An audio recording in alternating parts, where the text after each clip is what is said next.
on the firefighting and how federal resources are supporting the state and local efforts.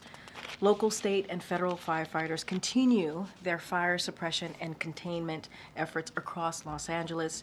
They are making progress, but to be clear, the situation remains extremely active, especially as winds pick up again.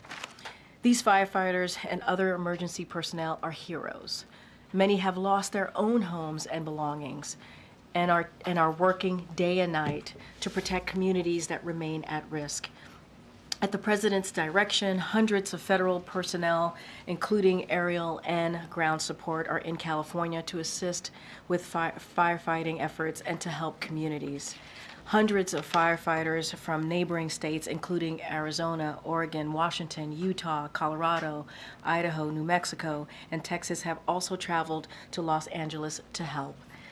Amidst the devastation, we are also seeing bright pockets of hope and community as neighbors help neighbors by donating food, clothes, coffee, hygiene products, diapers, formula, and much more. Volunteers are working around the clock to organize donations, old and new, and Americans across the country are coming together to help those in need. The best of America shines through, even in the darkest moments. Later this afternoon, the President and the Vice President will be briefed by key federal officials. Our administration remains laser-focused on helping those impacted, and we will continue to use every tool available to support the firefighting efforts. And finally, before I turn it over to our National Security Advisor, Jake Sullivan, I just want to acknowledge April Ryan, who has been covering the White House for 28 years as of today. Thank you for your service and congratulations on this milestone as one of the longest-serving Black White House correspondents. I always appreciate your... Okay, yes, ma'am. Correct. Correction made at the podium. The longest-serving Black White House correspondents. Congratulations. We always appreciate your tough questions, our back and forths, and your persistence in this room. And so congratulations. And with that, I have our National Security Advisor, Jake Sullivan, to speak more about the foreign policy speech today and any of your questions. Thank you very much, and good afternoon. April, congratulations on being the longest-serving Black White House correspondent. I also appreciate your tough questions, but I especially appreciate your easy questions. So if you have any of those today, I'd be happy to take them. As Karine just noted, later today, President Biden will deliver an address at the State Department on the United States' position in the world as he hands it off to the incoming administration. The State Department, as many of you know, is where President Biden delivered his first foreign policy address in February of 2021. And it was a very different world then. We were still in the midst of a devastating health and economic crisis, with our alliances fraying and fragile, and our competitors and adversaries on the march growing stronger.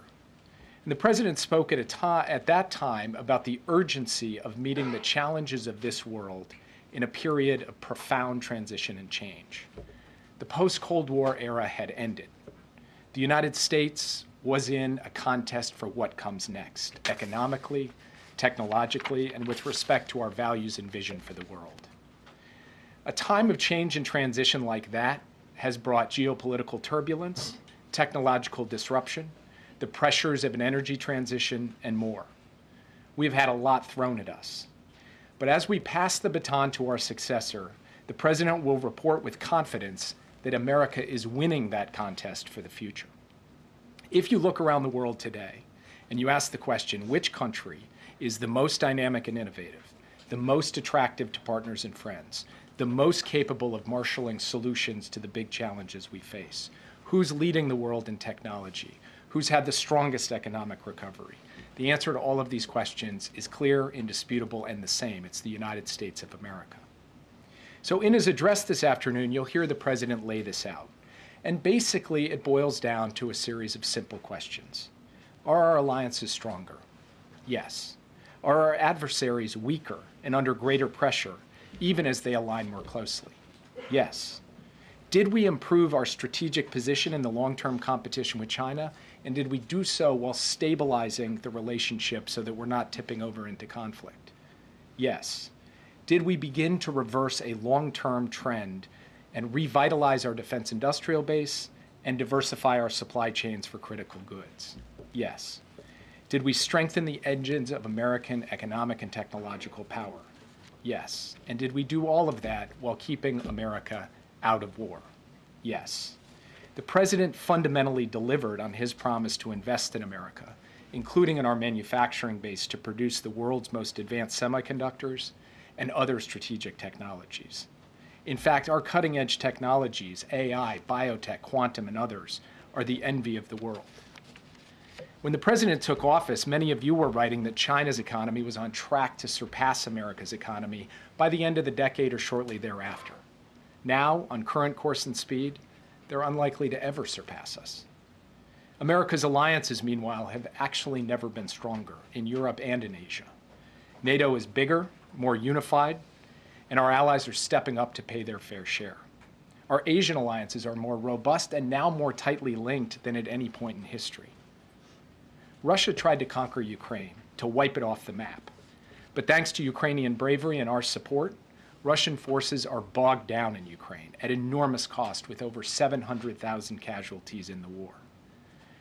And Ukraine stands free, Kyiv stands free, and Ukraine will emerge from this war a strong, sovereign, independent nation rooted in the West.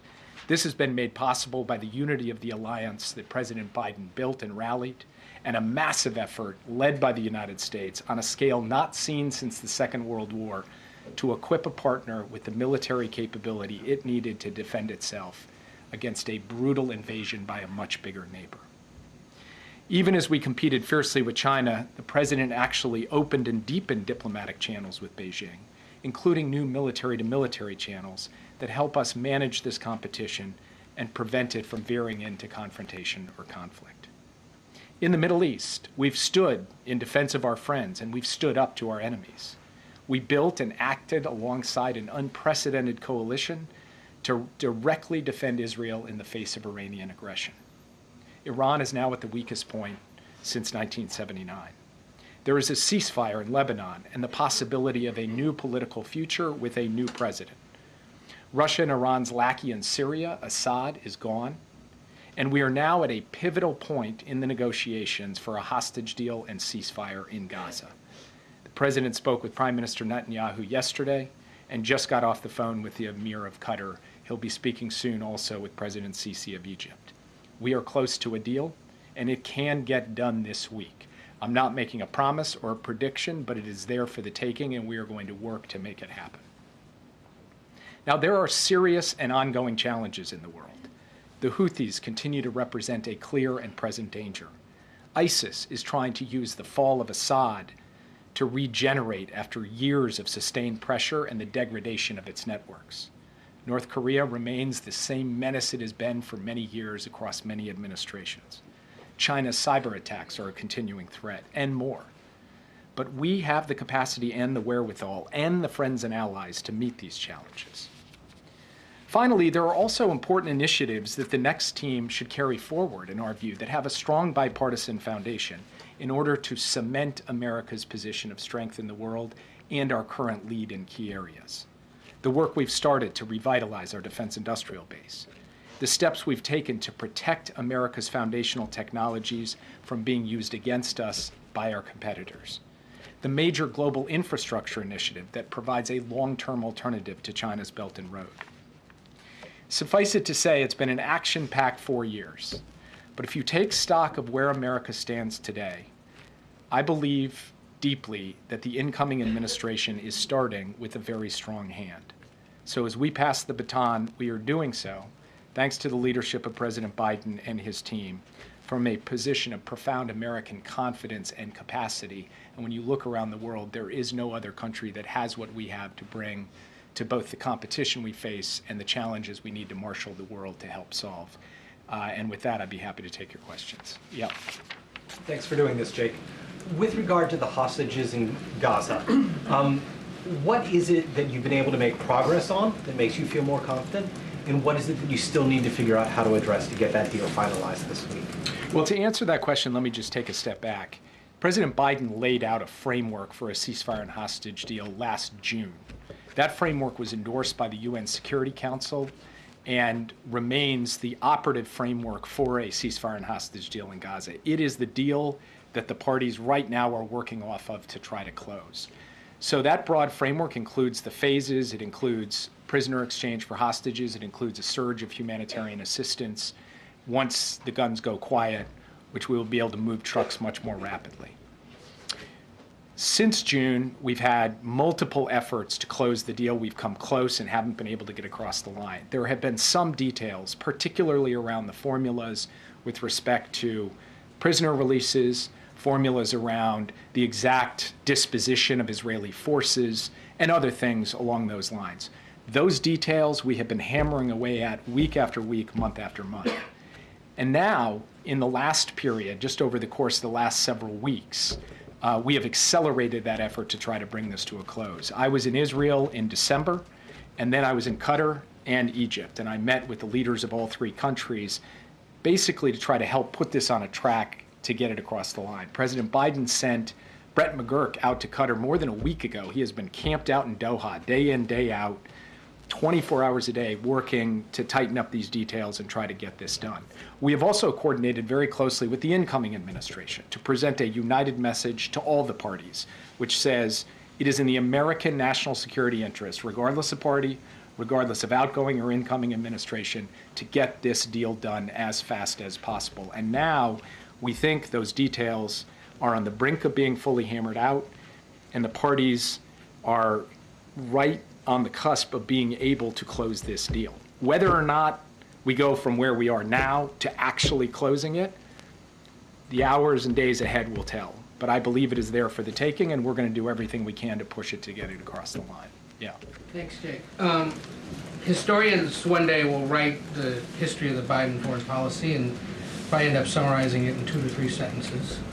How would you write those 2 to 3 sentences? I would say that we made our alliances stronger, we made our enemies weaker, we made America's sources of strength stronger, and we did all of that while keeping America out of war. And I didn't Yes. hear you mention Afghanistan in your opening at all. How is that going to be addressed in the speech? How would he explain or defend it at this He point? will address Afghanistan in the speech, and it was in a sense referenced because I said we kept America out of war. In fact, President Biden ended America's longest war after 20 years.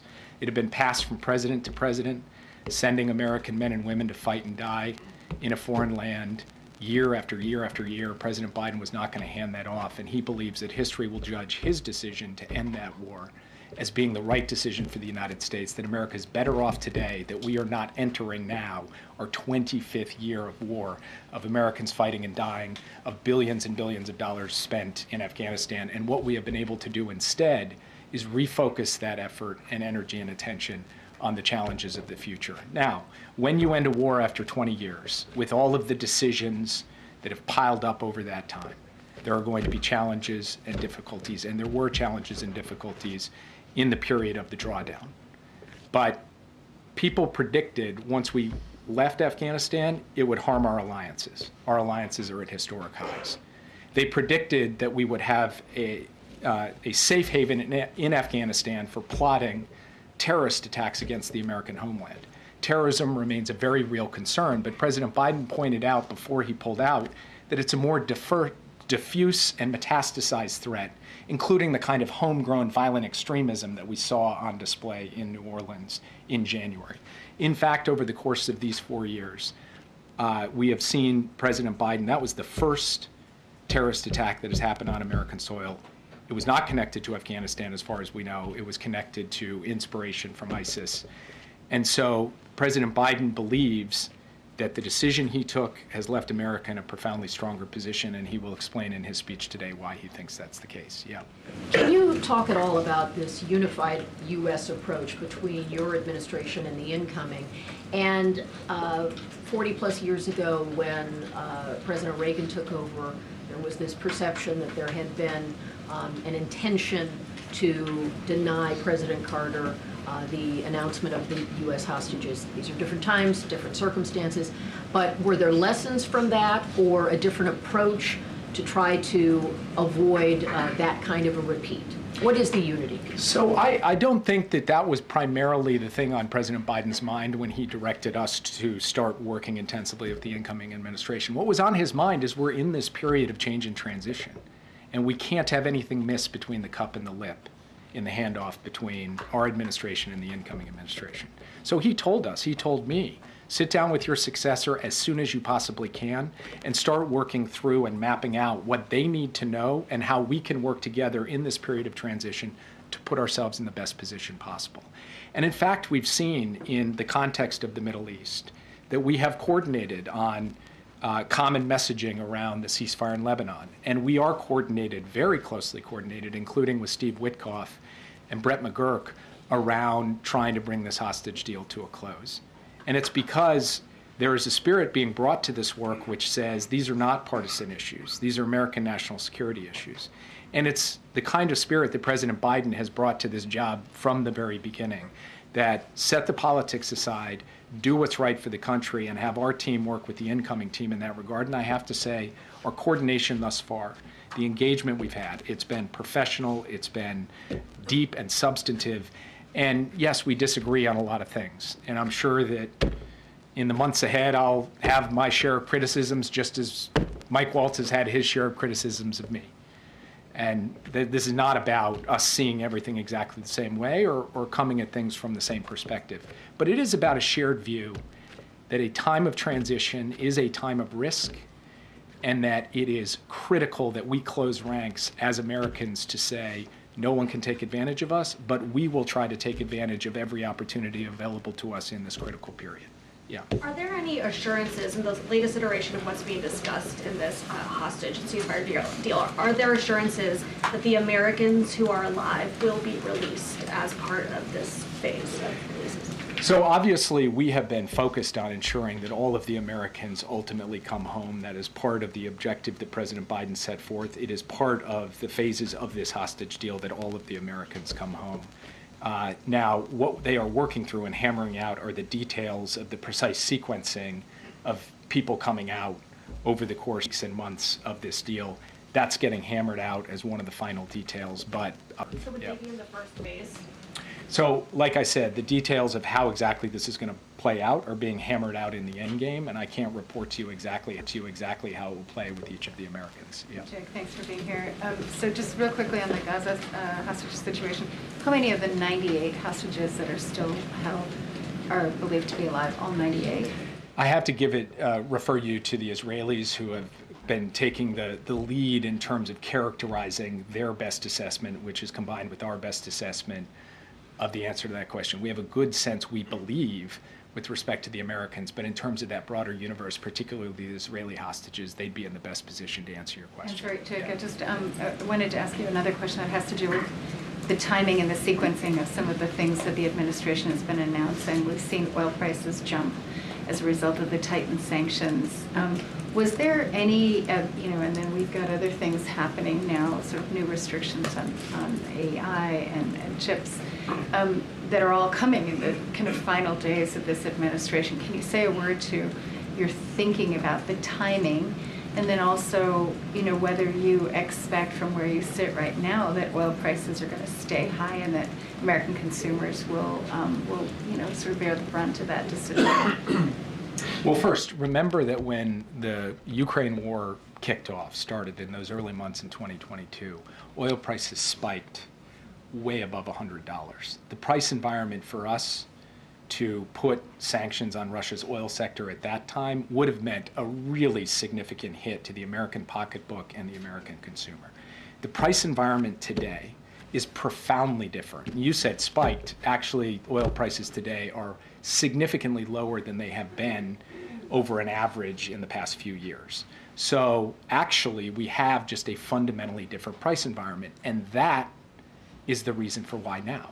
Because President Biden was not going to impose sanctions on Russia's oil sector if it meant an undue burden on American working families. He does not believe that the action he took places such an undue burden on them, and he believes, as you project out over the course of 2025 on supply and demand, that the oil market is very well supplied, that oil prices will stabilize in a place that does not impose undue burdens on American consumers. And that on the one hand, we can hit Putin's pocketbook without, on the other hand, taking too big a whack out of the American people's pocketbook.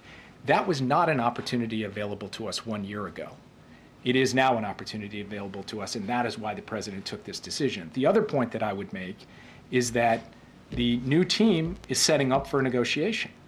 And in a negotiation, you need leverage. And part of that leverage has to come from the kind of economic pressure that makes Putin see he's going to continue to pay a significant price economically. And so this is also in service of an effective diplomatic outcome that will produce a just and sustainable peace for Ukraine. With respect, I mean, did you coordinate that with the incoming team? I'm not going to say we coordinated it, but we informed them of what we intended to do because we were trying to maintain transparency through the transition and share with them the actions that we are taking in advance so that they aren't surprised by any of them. That also goes for the AI diffusion rule. Again, not coordinated, and I don't want to suggest that, but we're transparent with them about the steps in that regard. We have been working on that issue for going on a year now.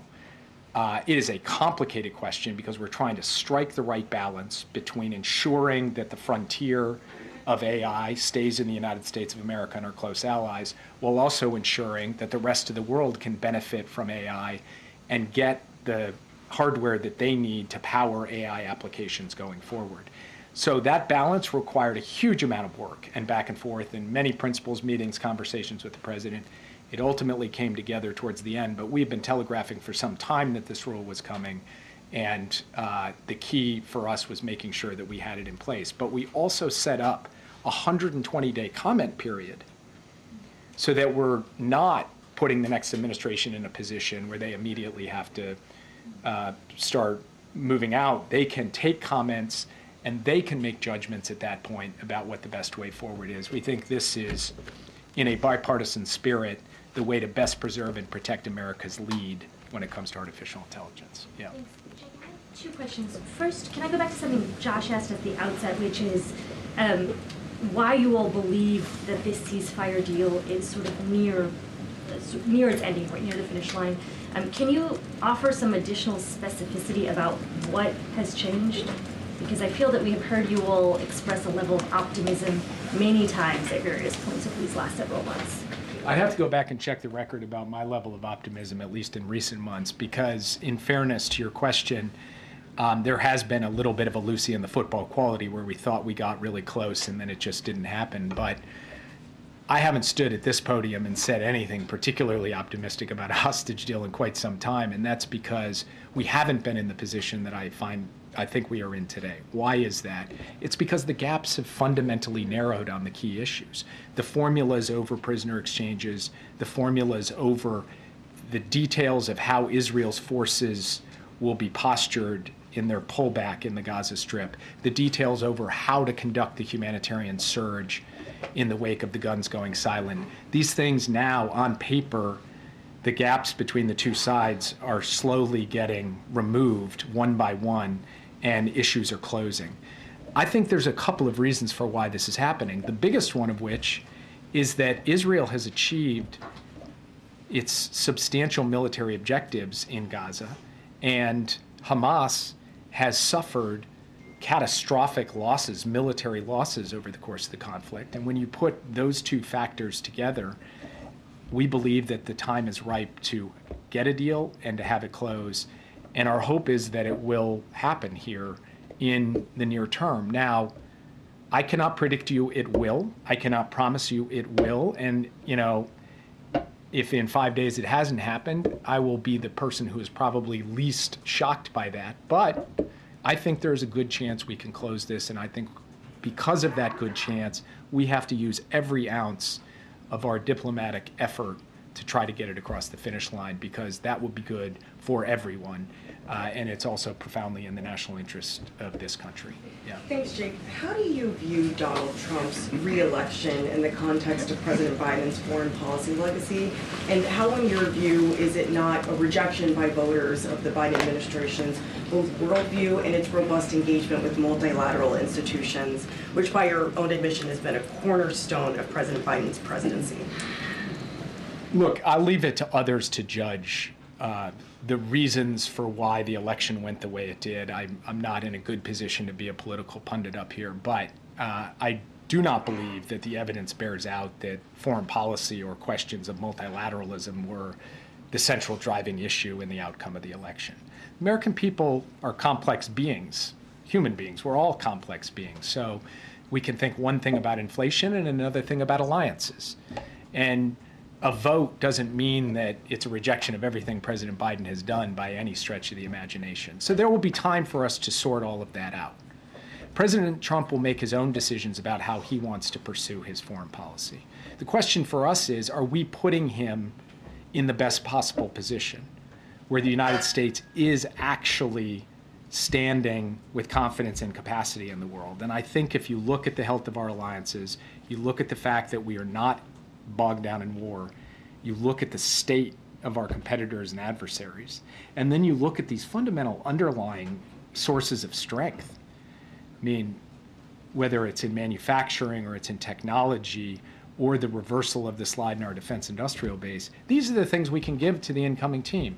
What they do with that is fundamentally up to them, and then the American people will judge whether they like that or don't like that. We are just going to do the best we can. And then I think when history judges the baton as we pass it off, the hand as we pass it off, I think it will judge that we are leaving things to Trump in terms of America's core strengths better than we found them. Yeah. Jake, as you wrap up your time as National Security Advisor, what do you consider to be the greatest geopolitical threat facing the United States right now? So, look, I think one way of answering that question is to point to the potential for China's aggression in the coming years, to point to Russia's continuing challenge. But I'm going to answer the question in a little bit of a different way, which is I genuinely believe the most consequential thing happening in the world right now is this scale, pace, and breathtaking speed with which AI is going to transform the global landscape. And it's either going to work for us or it's going to work against us. And in order for it to work for us, we have to stay ahead and we have to shape the rules of the road.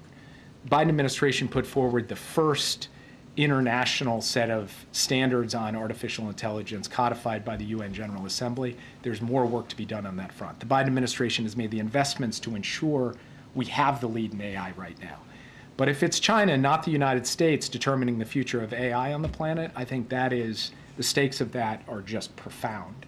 And so I hope that the new administration, because this shouldn't be a partisan issue at all, sees that challenge and that opportunity and seizes it so that it's America making technology work for us rather than adversaries make technology work against us. Yeah. When President Biden spoke at the State Department 4 years ago, he said that American leadership must meet this new moment of advancing authoritarianism, including the growing ambitions of China to rival the United States and the determination of Russia to damage and disrupt our democracy. Now, 4 years later, President Biden will be leaving office and handing the reins to a man who he has repeatedly characterized as an authoritarian, as a threat to American democracy. How can you say that by President Biden's metric, his administration has met those goals if he's handing the reins off to someone who he's described in those terms? Well, first of all, American democracy includes elections, and there was an election in 2024. President-elect Trump won that election. Unlike in past circumstances, the outgoing administration is not challenging the democratic legitimacy of that victory.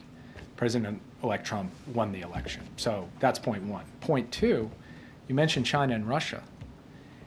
You know, I'm obviously biased, but I just think an objective read on the situation from when we come into today about the position of the United States in the long-term competition with China. If you look at 2021 and you look at 2025, we are much better positioned than we were 4 years ago. And we are supporting our friends and allies in the same way in both the Indo-Pacific and Europe as well as elsewhere. And when you look at what we have rallied to push back against Russia's desire to remove a major country from the map in Europe, we have said we are going to stand up to Russian aggression in a serious way.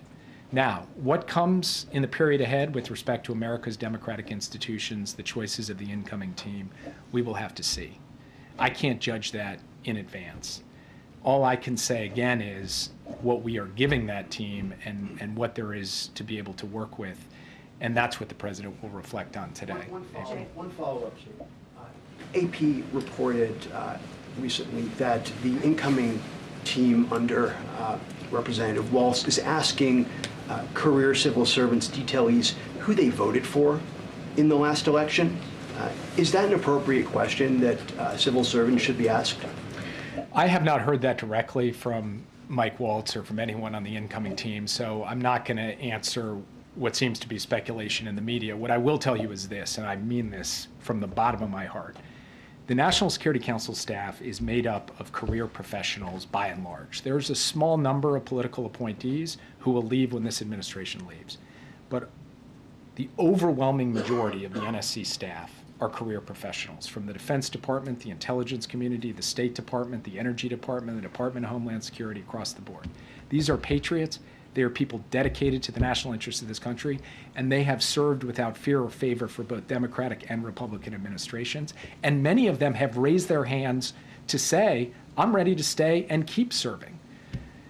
From my perspective, when we inherited the team from the Trump administration, I said, I want those patriots. I want those people working for us, regardless of their political affiliation. The incoming administration will have to make its own decisions. Yeah.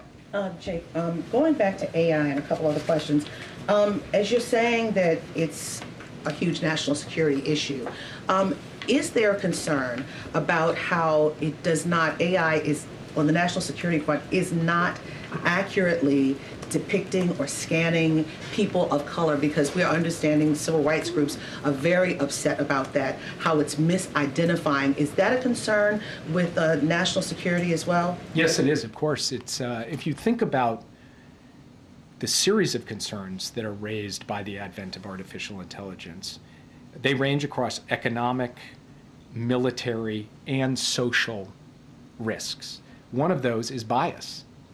And there have been a lot of studies to show that bias is a genuine challenge when it comes to artificial intelligence and the ways in which that could undermine social cohesion in the United States and globally has national security and terrorism has national security implications, and is something that we have to contend with. It is part of the president's executive order on artificial intelligence, alongside a number of these other risks. And also two other questions. One on hate. On the national security front, where do you see hate going in the next couple of months, next couple of years, as we're seeing a change in administrations and a change in attitude? I think hate-fueled violent extremism of multiple stripes is something that when we came into office, we saw as a real challenge. And as we leave office, we've built a lot of tools to try to prevent and disrupt this kind of violence. And going forward, it remains an ongoing threat. And it takes many different forms. But I think it's incumbent upon every leader to try to work on a bipartisan basis, on an American basis, to address the root causes of this hate, to try to speak to how we turn our discourse in directions that reduce the oxygen that is given to it.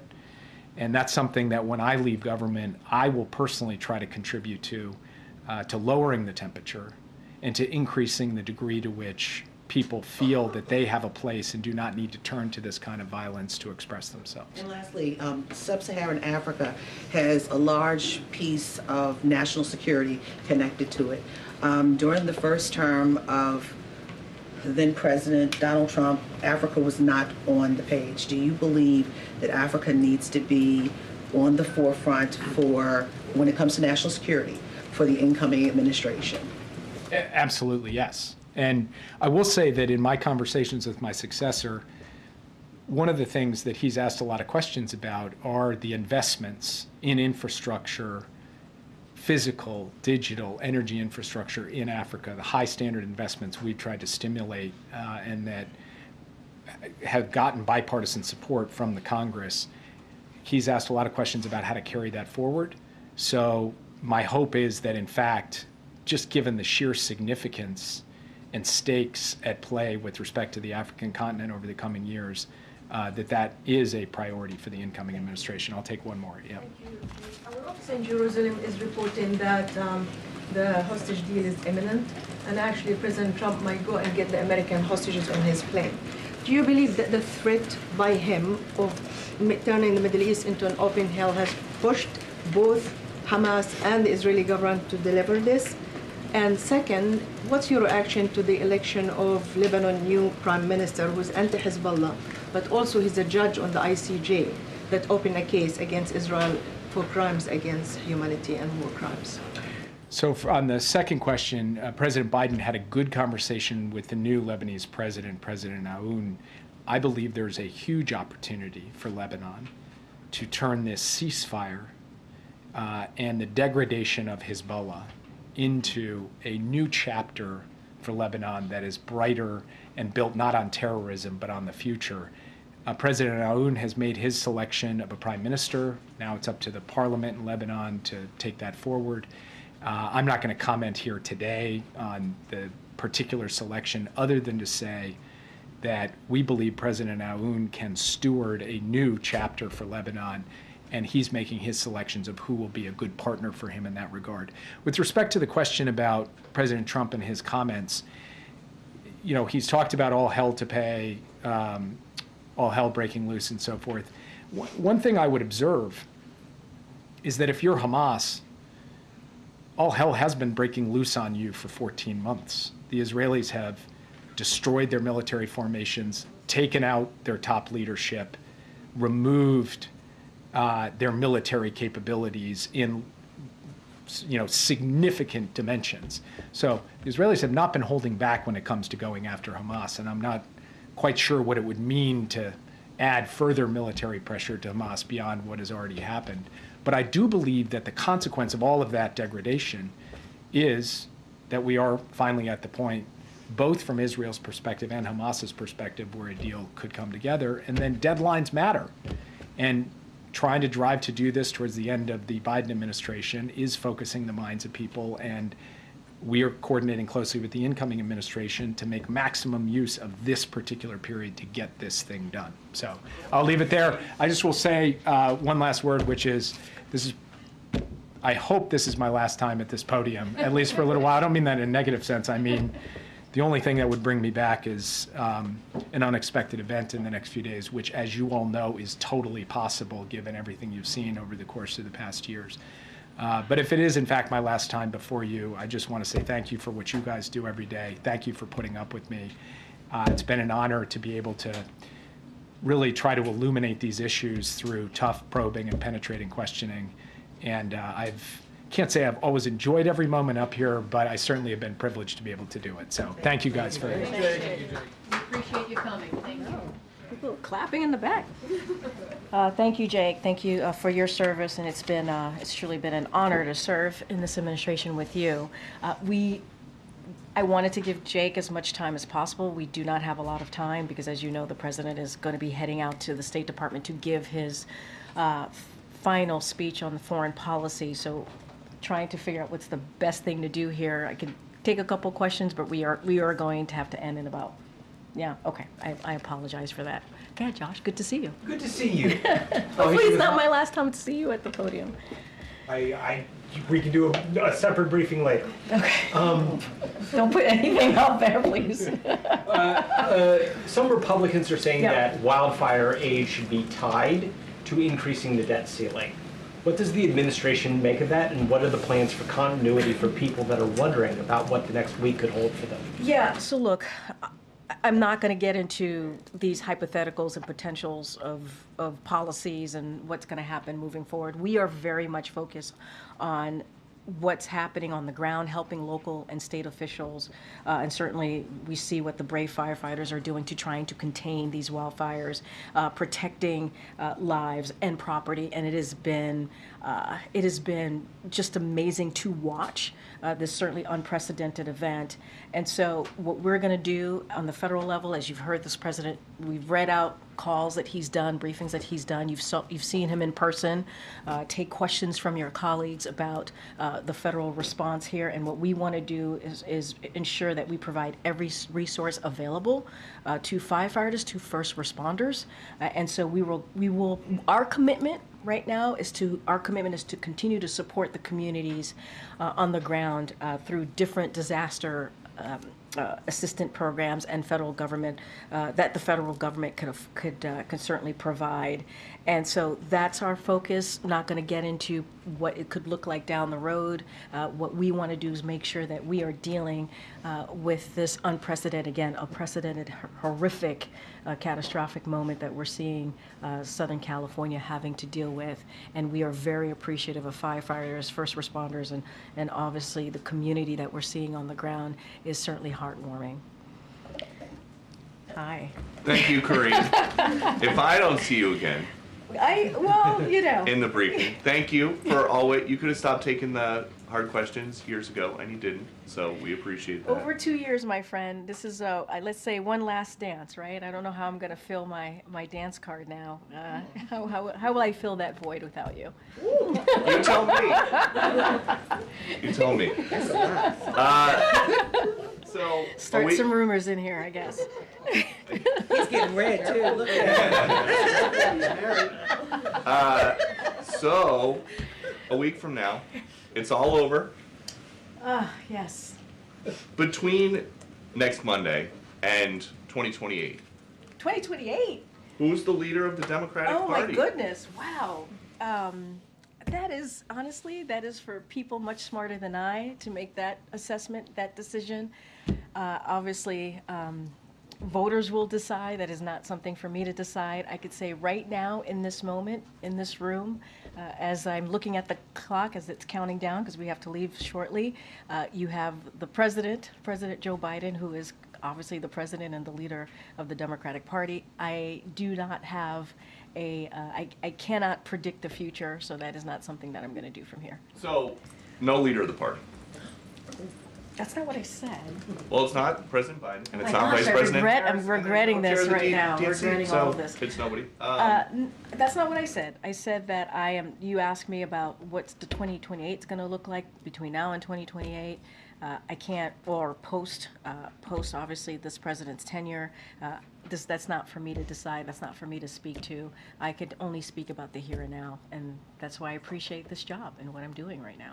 And President Biden says that he's not going to be out of sight, out of mind. But isn't that what voters basically said that they wanted? Is him gone? So, look, this is a president that has served more than 50 years, who has given all of himself, if you will, right, as a public servant, whether as a senator, as a local elected official, as vice president, and now as president. I think anybody who has served that long and does it from their heart and soul because they believe this country deserves so much more, they believe that the American people deserve more, and has worked day in and day out, certainly as president in the last 4 years, I think deserves some respect. I think he deserves some respect. And so I'll leave it there. Go ahead, Claire. One quick one on the fires. Obviously, 24 people so far we know of who've died in the fires. Has the president reached out or been in touch with any of their families directly? So look, our hearts obviously go out to the families who have lost a loved one in these devastating fires, and certainly the victims and the community out there. It is, again, horrific. And as you know, and you all have been reporting this, local officials obviously confirmed additional deaths over the weekend. And so the president, I don't have any calls to read out as the president has made to families. Right now, the president's commitment, and you're going to hear him in a couple of hours when he returns from the State Department, where he does a wildfire briefing with his team. What we're trying to do is use every resource available so that we can help we can help respond and certainly save lives. And I'm going to let certainly Los Angeles County speak to the numbers and how any information that they may have. I don't have any conversations that the president may have done as it relates to families and victims. But it is devastating, and we're doing everything that we can to offer up resources on the ground, as you know. We've been talking about this. I know. One more. Go ahead. Thank you, Karine. There are reports that the Biden administration this week was set to announce Medicare price negotiations. And Bloomberg is now reporting that Eli Lilly has asked the U.S. government to pause its forward march with drug price negotiations. I was just wondering if you can provide any update to if those rollouts could be coming this week and kind of give an update to what's going on. I don't have any update to share at this time. Certainly not going to get ahead of any potential announcement that we may have. As you know, the Inflation Reduction Act was incredibly important in lowering costs for Americans as we think about, if you think about obviously climate change, it was the, and what we're seeing with the wildfires, it certainly is the most proactive piece of legislation that we were able to get passed to deal with climate change. But as you asked me about this particular question, look, we were able to beat Medicare. That is something that this president was able to do. Now you see Medicare is able to make negotiations. I think you remember about a year or so ago, Eli Lilly was able to bring down their cost on insulin.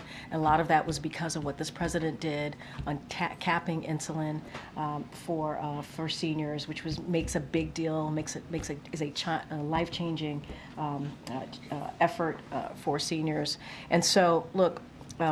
Not going to get ahead of any potential announcement, don't have anything to share, but lowering costs on medical prescription drugs, making sure that we make things more affordable for Americans, that is something that the president has put at the center when he talks about his economic policy and certainly moving forward. I don't have anything beyond that.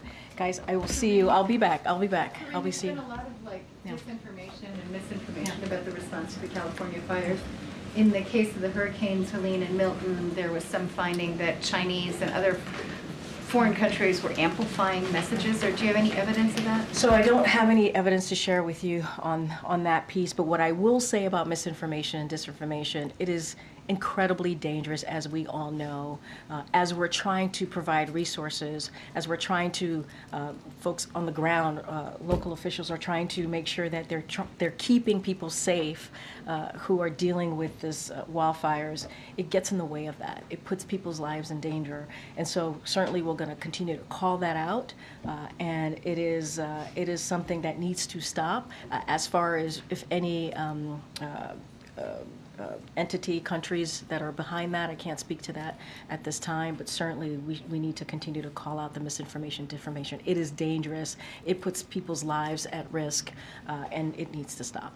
All right. Thanks, everybody. Thanks, Karine. You've got at least one more this week, right? Yeah.